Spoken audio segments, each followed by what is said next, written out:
The mafia boss saw me trying to hide the bruise on my wrist. His gaze lingered just long enough to stop my heartbeat. The whole bar went silent. I lowered my head, forcing a smile. "It's nothing. I just fell." He said nothing, just set his whiskey glass down, his eyes cold as steel.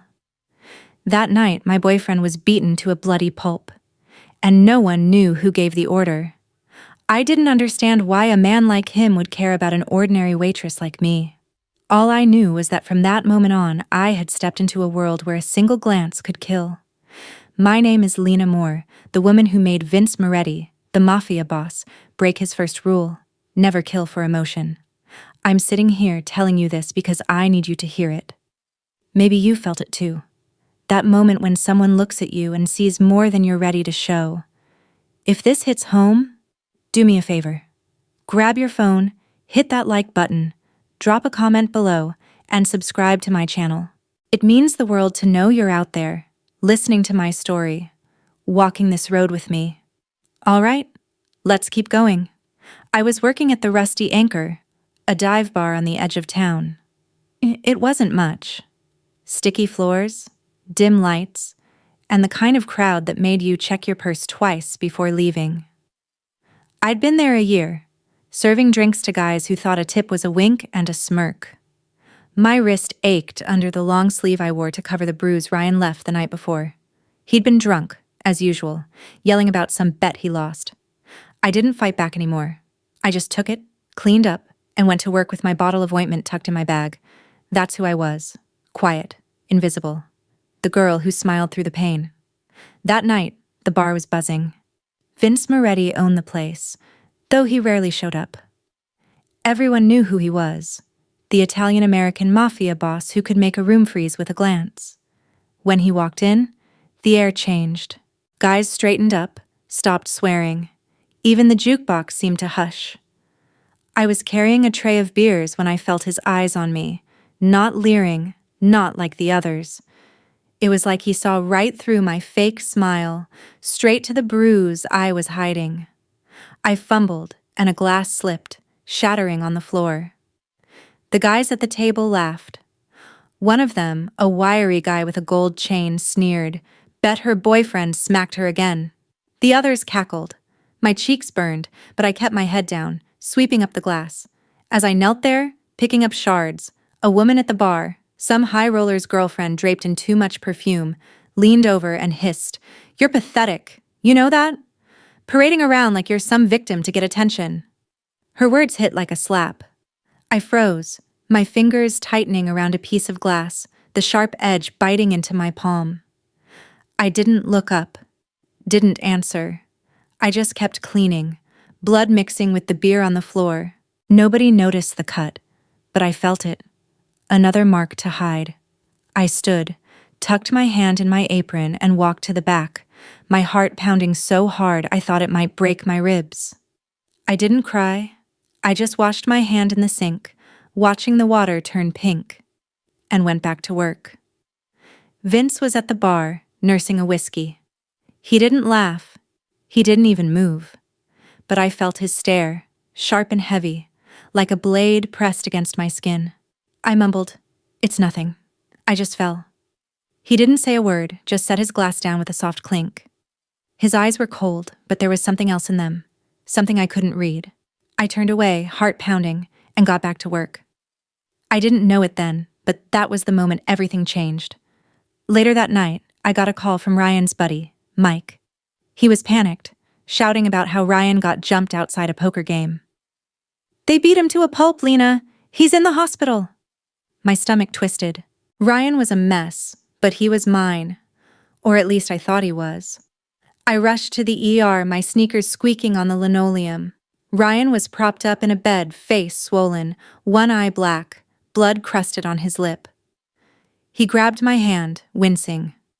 "I didn't see who did it," he slurred, "but they knew my name." I didn't know what to say. I just sat there, holding his hand, wondering who'd do this and why. The hospital smelled like antiseptic and regret. As I sat by Ryan's bed, a nurse walked in, her eyes skimming over me like I was part of the furniture. She adjusted his IV, then turned to me, her voice clipped. You his girlfriend? Figures. Girls like you always stick with guys like him. I stared at her, my jaw tight. I wanted to snap back, to tell her she didn't know me, but my throat closed up. Instead, I adjusted my sleeve, hiding the bruise, and nodded. She snorted, walking out. I looked at Ryan, his face a mess of purple and red, and felt a strange mix of guilt and relief. He was alive, but I wasn't sure I was. I left the hospital, the nurse's words echoing in my head, heavier than Ryan's fists. The next shift at the bar, I kept my head down. The bruise was fading, but I still wore long sleeves. I didn't want questions. The regulars were louder than usual, tossing around theories about Ryan's beating. Probably owed money, one guy muttered. Gambling debts, another said, smirking. I ignored them, wiping down tables, but I couldn't shake the feeling that Vince's eyes were on me again. When I glanced over, he was talking to Cassian D'Amato, his underboss, a tall, cold-eyed man who always looked like he was calculating your worth. Vince's face was unreadable, but Cassian's wasn't. He shot me a look like I was a problem he needed to solve. One slow night, I was restocking the bar when Tony, the loudmouth regular, cornered me by the ice machine. His breath reeked of cheap whiskey. Heard your man got what was coming to him, he said, leaning too close. You must be real grateful to the boss, huh? What'd you do to thank him? His laugh was sharp, like broken glass. I stepped back, my back hitting the wall, my fingers curling around the edge of the counter. Back off, Tony, I said, my voice low but steady. He grinned, not moving. Then I heard the clink of a glass on the bar. Vince was there, watching, his silence louder than any threat. Tony's grin faltered and he slunk away. I didn't look at Vince. I just grabbed the ice bucket and kept working, my hands trembling but my face blank. I didn't know why Vince cared. I was nobody, a waitress who dropped out of med school because Ryan's fists made it impossible to focus. I used to dream of being a doctor, saving lives, but now I was just trying to survive. My apartment was a one-room dump with peeling wallpaper and a leaky faucet. I kept a photo of my mom on the nightstand. Her smile faded from years of being knocked around by my dad. I swore I'd never be her, but here I was, hiding bruises, telling myself it wasn't that bad. When I looked in the mirror, I didn't see the girl who aced anatomy. I saw a shadow. Someone who didn't belong in a place like the Rusty Anchor, let alone in Vince Moretti's world. A few nights later, I was closing up when Vince called me over. The bar was empty. Just the hum of the neon sign outside. He was sitting at a corner table, his suit jacket slung over the chair, a cigarette burning in the ashtray. Lena, he said, my name sounding heavy in his mouth. You okay? I froze, clutching the rag I was using to wipe the counter. Nobody asked me that. Not in a way that felt real. I nodded, forcing that fake smile. I'm fine, thanks for asking. He leaned back, studying me. You don't have to lie to me, he said. I see things. My throat tightened. I wanted to ask what he meant, but I didn't. I just mumbled a thank you and got out of there as fast as I could. The next day, I found a note slipped under my apartment door. No name, just a scrawled message. You're welcome. I stared at it, my hands shaking. Was this about Ryan? Did Vince have something to do with it? I shoved the note in my pocket, my mind racing. At work, I kept my distance, but I couldn't stop stealing glances at Vince when he came in. He didn't look at me, not once. But every time he spoke to Cassian, I felt like they were talking about me. Cassian's eyes kept flicking my way, narrow and suspicious, like he was waiting for me to slip up. Then the rumors started. The other waitresses, girls I thought were my friends, started whispering. Lena's got the boss's attention, one said, her voice dripping with envy. What's a girl like her got that he wants? Another sneered. They thought I was sleeping with him, that I was some kind of mafia mistress. At first, I laughed it off, but it stung. I wasn't that girl. I didn't want his money or his power. I just wanted to get through my shift without dropping another glass. But the whispers followed me, and soon the customers joined in. One guy, a loudmouth regular named Tony, grabbed my arm as I passed his table. You're Vince's girl now, huh? Must be nice, getting special treatment. I yanked my arm free, my face hot. "I'm nobody's girl," I snapped, and walked away, my hands shaking. During a lunch rush, I was balancing a tray of burgers when one of the cooks, a guy named Eddie, bumped into me on purpose. The tray wobbled and a plate slid off, crashing to the floor. The whole bar turned to look, and Eddie laughed, loud enough for everyone to hear. "Clumsy as always, Lena. No wonder you're only good for serving drinks." The customers chuckled, some pointing. I felt my face burn, but I didn't flinch. I knelt down, picking up the broken pieces, my jaw tight. As I stood, I saw Vince at the bar, his fingers pausing on his glass. He didn't say anything, but later that day, Eddie didn't show up for his shift. Word was he got fired, no explanation. I didn't ask questions, but I felt Vince's eyes on me again, like he was keeping score. It got worse when Detective Alina Cross showed up.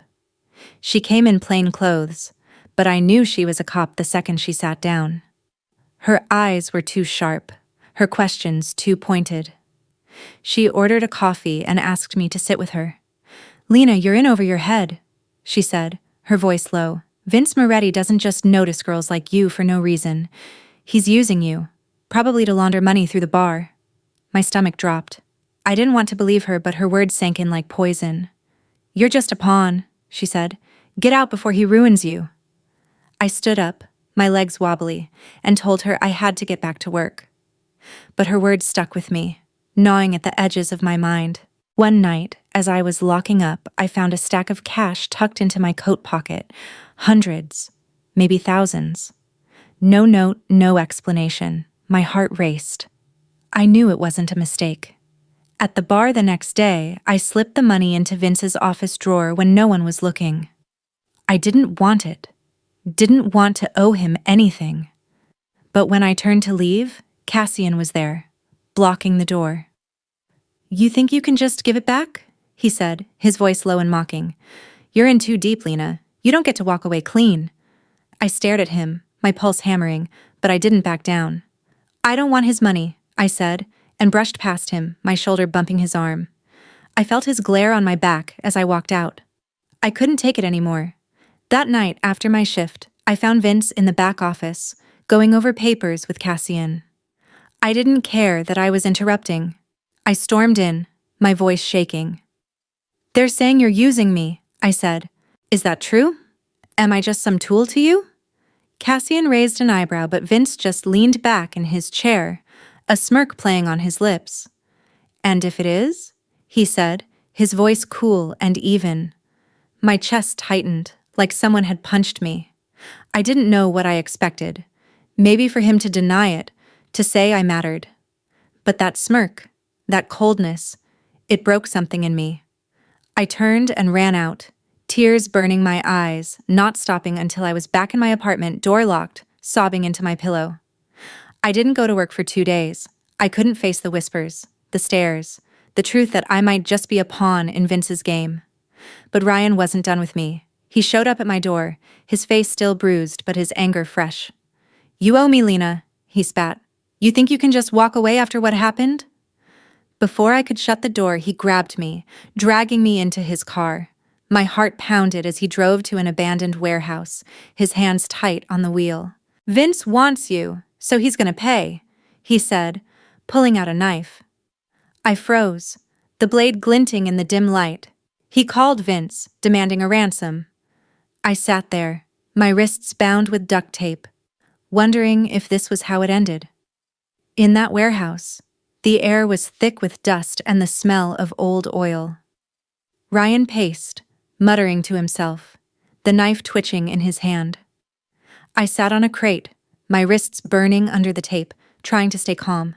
Then I heard it, a faint creak, like a door easing open.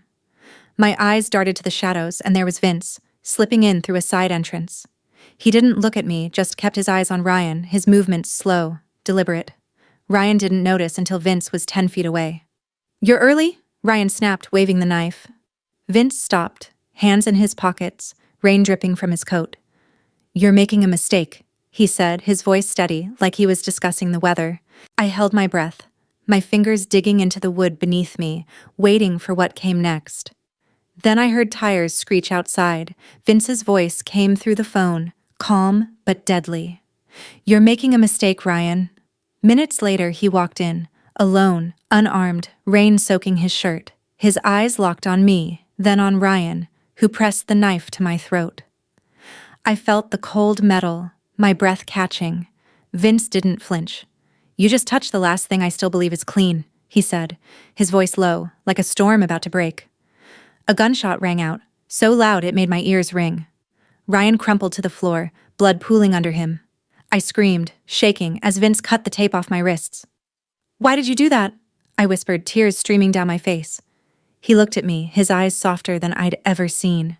"Because I couldn't stand seeing you afraid," he said. I didn't know what to feel. Relief, fear, gratitude. It all mixed together, choking me. Vince drove me home, silent the whole way.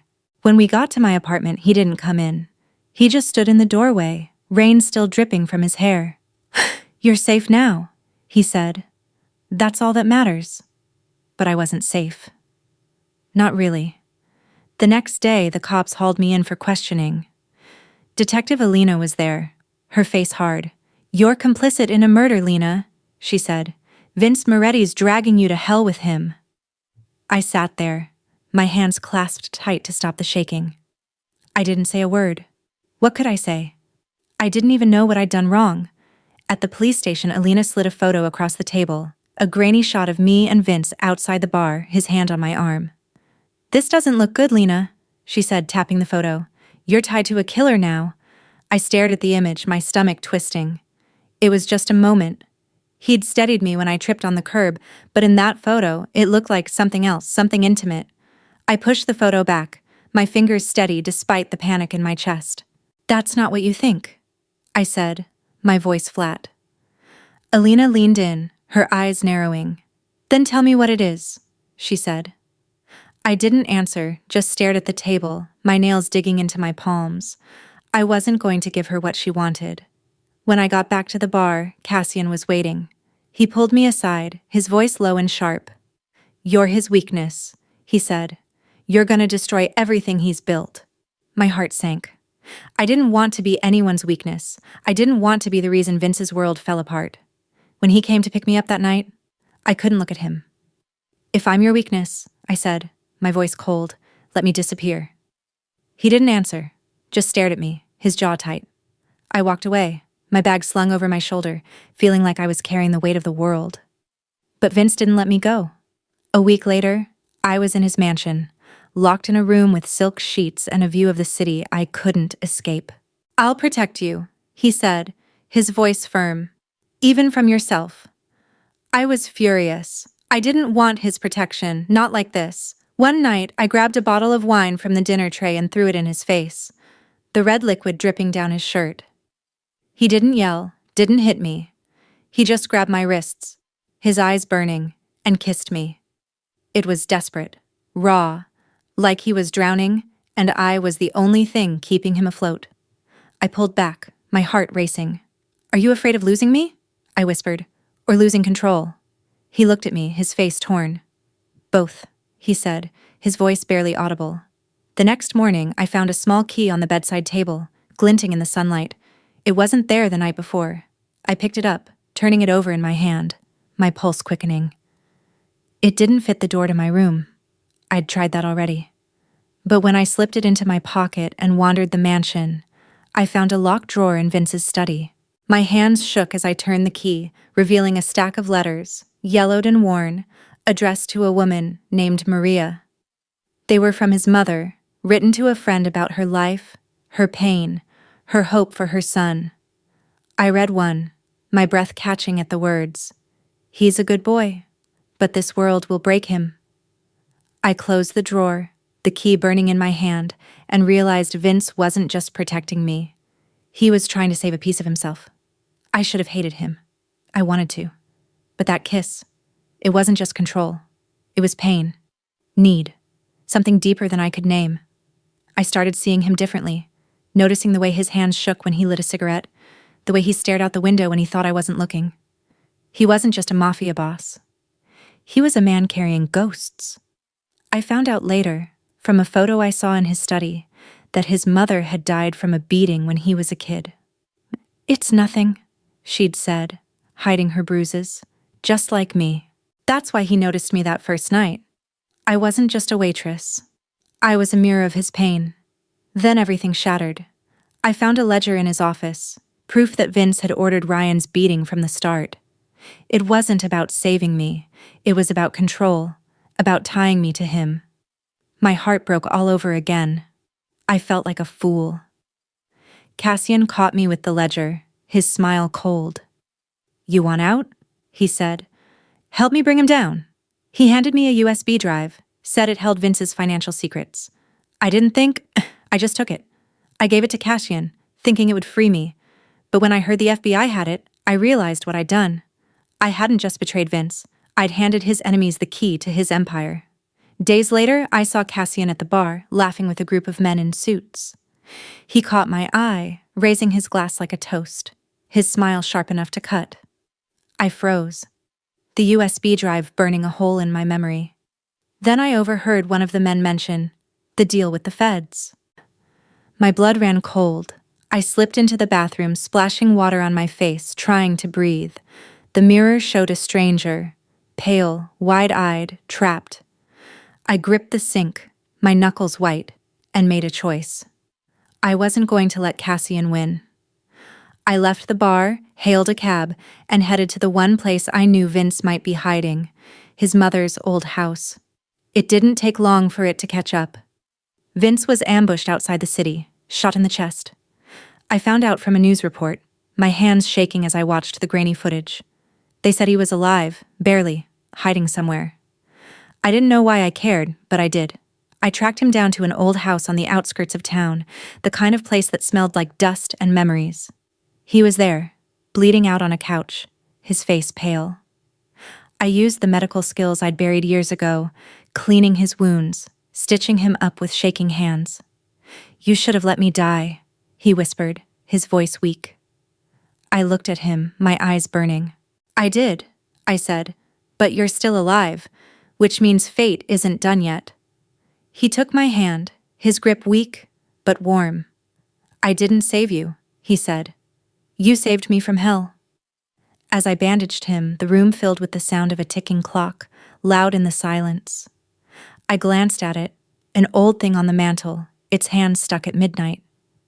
Vince followed my gaze, his breath shallow. "My mom's," he said, his voice barely there. "She used to say time stops when you're hurting." I didn't answer, just kept working, my fingers steady even as my heart raced. Outside, I heard a car engine, low and distant. My stomach dropped. I tied off the last stitch, grabbed a blanket to cover him, and whispered, "Stay quiet." I didn't know who was coming, but I wasn't letting them take him. Not after all this. We didn't have long. The FBI was closing in. Cassian's betrayal complete. They called it Operation Moretti Fall. They found us at the house, storming in with guns drawn. Alina was there shouting, "He can live if he gives you up." I was a hostage again, my hands zip-tied, my heart pounding. Vince looked at me, his face calm but his eyes full of something I'd never seen. Fear, maybe. Or love. "Choose," I said, tears streaming down my face. He raised his gun and my heart stopped. But he didn't point it at me. He pointed it at himself. In that moment, the room seemed to shrink, the air thick with smoke and the smell of gunpowder. I saw a flicker of movement, an FBI agent shifting, his gun trained on Vince. I didn't think. I threw myself forward, my tied hands clumsy but enough to knock Vince's arm down. His gun clattered to the floor. He stared at me, shock in his one good eye. "What are you doing?" he hissed. I didn't answer, just kicked the gun under the couch, my chest heaving. The agents shouted, closing in, but I stood between them and Vince, my shoulders squared. I wasn't going to let him die.